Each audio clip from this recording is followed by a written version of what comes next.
என் பேர் சக்திவேல். நான் காஞ்சிபுரம் மாவட்டம். நான் வந்து ட்ரைபல் கம்யூனிட்டியில் பார்த்தீங்கன்னா இப்போ தான் வந்து எங்களுக்கு 36 சமூகமாக சேர்த்தாங்க. எங்களுடைய சமூகத்தை நான் தான் முதல் கவர்மெண்ட்டு வேலை வாங்குறவங்க.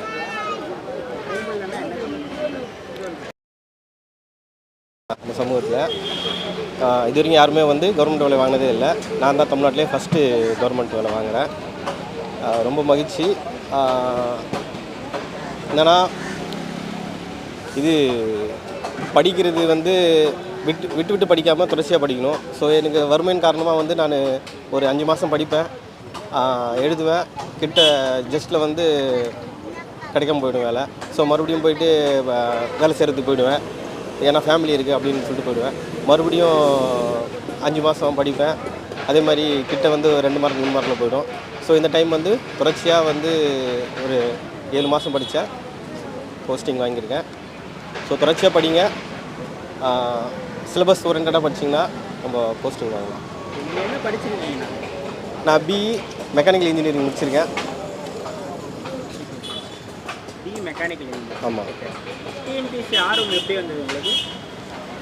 எனக்கு சின்ன வயசுலேருந்தே கவர்மெண்ட் வேலை போகணுன்ற ஒரு ஆம்பிஷன் இருந்தது. நான் இன்ஜினியரிங் முடிச்சிட்ட பிறகு ப்ரைவேட் வேலைக்கு போனேன். போயிட்டு ஒரு 1.5 வருஷம் ஒர்க் பண்ணேன். அதுக்கப்புறமா ஜாபை வந்து ரிசைன் பண்ணிட்டு வந்துட்டேன். அதுக்கப்புறம் ப்ரைவேட்டில் ஒரு 6 மாதம் போனேன். அதுக்கப்புறமா கவர்மெண்ட்டு வேலைக்கு தான் போகணுன்றது என்னோடய எய்மு. ஸோ எப்போவுமே அந்த தாட் வந்துக்கினே இருக்கும். ஸோ அதுக்கு நான் படிக்க ஆரம்பித்தேன். கஷ்டம் வந்துக்கினே தான் இருந்தது. 100 நாள் வேலைக்கெலாம் போயிருக்கேன். 100 நாள் வேலைக்கெலாம் போயிட்டு படித்தேன்.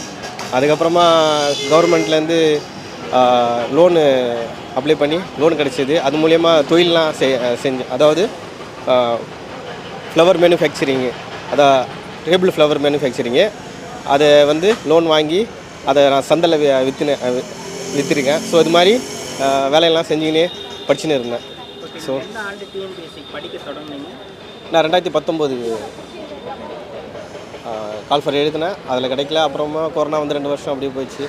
அதுக்கப்புறமா 2022 கிடைக்கல. இப்போ 2024 கிடச்சிருக்கு. 2022 எத்தனை கொஸ்டின் கரெக்டாக போட்டீங்க? இப்போ எத்தனை போட்டீங்க? அப்போ ஒரு 160 போட்டேன், இப்போ ஒரு 163 போட்டிருக்கேன். நீங்கள் எப்படிலாம் படிச்சிங்க? உங்கள் ப்ரிப்பரேஷன் மெத்தட் பற்றி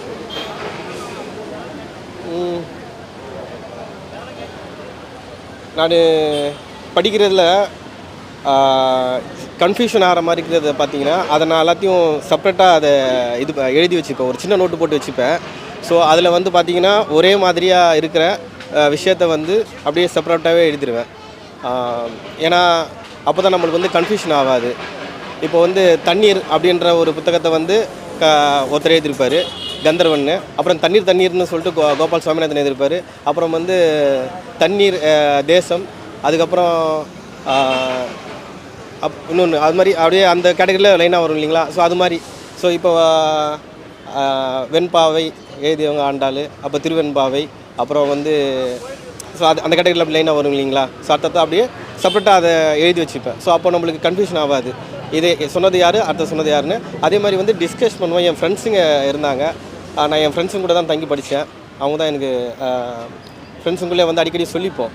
ஸோ அவங்க கேட்டுக்குன்னு சொல்லிக்கும்போது அது என்ன ஆகுனா அப்படியே மைண்டில் ரெஜிஸ்டர் ஆகிடும் ஒரு சின்ன ஏதாவது ஒரு விஷயத்துக்கு. ஸோ எப்போ நான் வெளியே பேசின்னு போகும்போது திடீர்னு அதை பற்றி கேட்டால் உடனே அது சொல்லுவாங்க பதிலாக. ஸோ அது அப்படியே மைண்டில் ஸ்டோர் ஆகிடும். ஸோ அது மாதிரி கொஸ்டின் நிறைய எனக்கு ஸ்டோர் ஆகிருக்கு. அது அதாவது அதான் விட்டுட்டு ஒரு வருஷம் கழிச்சு 2 வருஷம் கழிச்சுலாம் எக்ஸாம் எதாவது வந்திருக்கேன் இல்லைங்களா? ஸோ அப்போ படித்ததெல்லாம் மைண்டில் வந்தது காரணம் அந்த என் ஃப்ரெண்ட்ஸுங்க நான் டிஸ்கஷன் பண்ணது தான் எனக்கு. போனேன், அகாடமிக்கு போனேன். இப்போது அதான் கிளாஸுக்கு போனேன். அதுக்கப்புறமா அது சரியாக இது ஆகல. அதுக்கப்புறமா இந்த டெஸ்ட் பேட்ச் போட்டேன், டெஸ்ட் பேட்ச் மாதிரி. அது கொஞ்சம் நல்லாயிருக்குன்னு தோணுது. ஏன்னா டெஸ்ட்டு போட நம்மளுக்கு எது சரி அப்படின்றத நம்மளுக்கு நல்லாவே இதுவாகிடும். அப்புறம் டெஸ்ட்டு போட நம்மளுக்கு வந்து ப்ராக்டிஸ் தான் முக்கியம். ஸோ அதால் வந்து டெஸ்ட் பேட்சுன்றது கொஞ்சம் நல்லாவே இருக்கும். எக்ஸாம் ஹாலில் நீங்கள் எதுவும் மிஸ்டேக் பண்ணீங்களா? எக்ஸாம் ஹாலில் என்னென்ன மிஸ்டேக்லாம் பண்ணக்கூடாது? இல்லை, நான் எக்ஸாம் ஹாலில் வந்து மிஸ்டேக்கெல்லாம் பண்ணல. ஏன்னா அதில் நான் ரொம்ப தீர்க்கமாக இருந்தேன், மிஸ்டேக் எதுவும் பண்ணிடக்கூடாதுன்னு. ஸோ அதால் வந்து இன்னொன்றுத்தையும் யோசித்து தான் பண்ணியிருந்தேன். ஸோ அதான் நம்ம கொஸ்டினை வந்து போடும்போது கொஸ்டினை நம்ம கொஸ்டின் படிச்சிடுவோம். 5வது கொஸ்டின் அவருடைய ஆன்சர் வந்து சின்னு வரும். அப்போது 5C அப்படின்ற மாதிரி சொல்லிட்டு போயிட்டு தான் அந்த சியை வந்து டச் பண்ணி நம்ம ரவுண்ட் பண்ணணும். ஏன்னா ஒன்று மிஸ் ஆனாலும் நம்மளுக்கு ஃபுல்லாகவே தப்பாயிடும், ப்ளஸ் ரிசல்ட்டும் வராது நம்மளுக்கு. இப்போ உங்கள் சமூகத்தில் நீங்கள் தான் முதலாக படிச்சுட்டு அரசு வேலைக்கு வந்திருக்கீங்கன்னு சொன்னீங்க. ஆமாம். அடுத்தடுத்து உங்கள் சமூகத்தில் இருந்து என்னென்ன நீங்கள் மாற்றங்களெல்லாம் கொண்டு வரணும்னு நினைக்கிறீங்க? ஸோ எங்கள் சமூகத்தில் வந்து நிறைய பேர் படித்தா வேலை கிடைக்காது அப்படின்ற மாதிரி ஒரு அதான் சொல்லின்னு இருப்பாங்க. அதுவும் ஒரு வகையில் உண்மையாக ஆயிடுச்சு. ஏன்னா கொஞ்சம் பேர் இப்போ படித்தவங்க கொஞ்சம் பேர் தான் அவங்களுக்கு நிறைய பேருக்கு வேலை கிடைக்கவே இல்லை. ஸோ நான் என்ன சொல்ல வரேன்னா, படித்தா வேலை கிடைக்கும், நல்லா படித்தா நல்லா வேலை கிடைக்கும். ஸோ எப்படி சொல்கிறது, படிப்பு வந்து எல்லாத்தையும் மாற்றும். ஏன்னா இப்போது என்னை வந்து என்னுடைய படிப்பு வந்து எல்லாத்தையும் வறுமை பிரச்சனை எல்லாத்துலேயுமே என்னை வந்து காப்பாற்றிடுச்சு. ஸோ அதை படித்தா வேலை கிடைக்கும். ஸோ படிக்காம மட்டும் இருந்தாதீங்க. நீங்கள் இந்த மூமெண்ட் எப்படி இருந்தது? ஆர்டர் வாங்கினது, ஃபோட்டோ எடுத்ததெல்லாம் ஜெயிச்சிட்டோம் மாறா அப்படின்ற மாதிரி தான் இருந்தது இந்த மூமெண்ட்டு. அதான் சந்தோஷம். அதாவது நம்ம ஒரு சமூகத்துக்கே வழிகாட்டியாக இருக்கோம் அப்படின்னும்போது ஒரு பெரிய சந்தோஷம். பல இரவுகள் வந்து தூக்கம் இல்லாமலும் அப்படியே ரொம்ப கஷ்டமாக இருக்கும். அதான் ஒரு எக்ஸாம் மிஸ் ஆச்சுன்னா அடுத்த எக்ஸாமுக்கு அப்படியே கண்டினியூவாக படிங்க. அதாவது ஒரு எக்ஸாம் தான் படிக்கணும்னு கிடையாது. இப்போ குரூப் 4 மிஸ் ஆச்சுன்னா குரூப் 2க்கு படிங்க, குரூப் 2 மிஸ் ஆச்சுன்னா குரூப் 1க்கு படிங்க. ஸோ எது நம்மளுக்கு எது கரெக்டுன்னு நம்ம ஜட்ஜ் பண்ண முடியாது. நம்ம எப்போ எது வேணாலும் மாறலாம். ஸோ என்னோடய நண்பர் வந்து கடைசி வரைக்கும் குரூப் 4 பாஸ் பண்ணவே இல்லை. அவர் குரூப் 2வில் போயிட்டார். ஸோ அது மாதிரி தான். ஸோ படிச்சுன்னு இருங்க.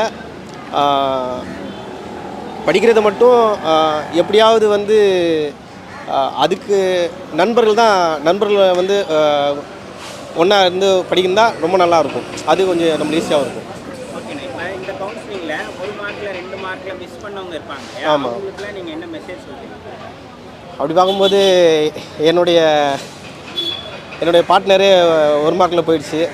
அவர் நாளைக்கு தான் இன்றைக்கி கவுன்சிலிங்னா அவருக்கு நேற்றோட அவருடைய கம்யூனிட்டியில் எல்லாமே முடிஞ்சு போச்சு. ஸோ எனக்கும் வருத்தமாக இருந்தது. அவருக்கும் சரி உங்களுக்கும் சரி, முயற்சி மட்டும் விட்டுறாதீங்க. அடுத்த இதில் அடிச்சிடலாம் கண்டிப்பாக. ஸோ இப்போ மிஸ் ஆகுதுன்னா அடுத்தது உங்களுக்கு ஏதோ ஒன்று காத்துன்னு இருக்குன்னு அர்த்தம். நீங்கள் தயவுசெய்து அதை கண்டினியூவாக மட்டும் படிங்க. எந்த சுச்சுவேஷன் போனாலும் என்னுடைய நோக்கமே வந்து கவர்மெண்ட் வேலை அப்படின்ற மாதிரி தான் இருந்தது. எவ்வளோ டைம் எவ்வளோ கஷ்டங்கள் வந்தது, வேலை இல்லை, வறுமை, எதுவுமே பண்ண முடியாது, ஃபேமிலி இருக்குது, பிரச்சனை வந்தது. ஸோ அது எது போனாலும் மறுபடியும் வந்து என்னுடைய கான்சன்ட்ரேஷனு கவர்மெண்ட் வேலை தான் போகும் அப்படின்ற மாதிரி வந்தது. ஸோ அதுதான் இன்றைக்கி இங்கே கொண்டு வந்து விட்டுருக்கு. நீங்கள் மேரேஜ் ஆகிடுச்சா? ஆமாம், மேரேஜ் ஆகிடுச்சு. மேரேஜ் ஆகிட்டு இப்போ நம்ம எக்ஸாமுக்கு படிக்கிறோன்னா என்னென்ன மாதிரி ஸ்ட்ரகிள்ஸ்லாம் நீங்கள் ஃபேஸ் பண்ணீங்க? ஃபினான்ஷியலாக அது ரொம்ப கஷ்டமான ஒரு விஷயம். அதுவும் எங்களை மாதிரி ஒரு சொசைட்டியில் வந்து தெருவில் உட்காந்து படிக்கக்கூட முடியாது. ஏன்னா எப்போவுமே வந்து பழங்குடியினர் வந்து ரொம்ப க்ரௌடாகவும் இருப்பாங்க.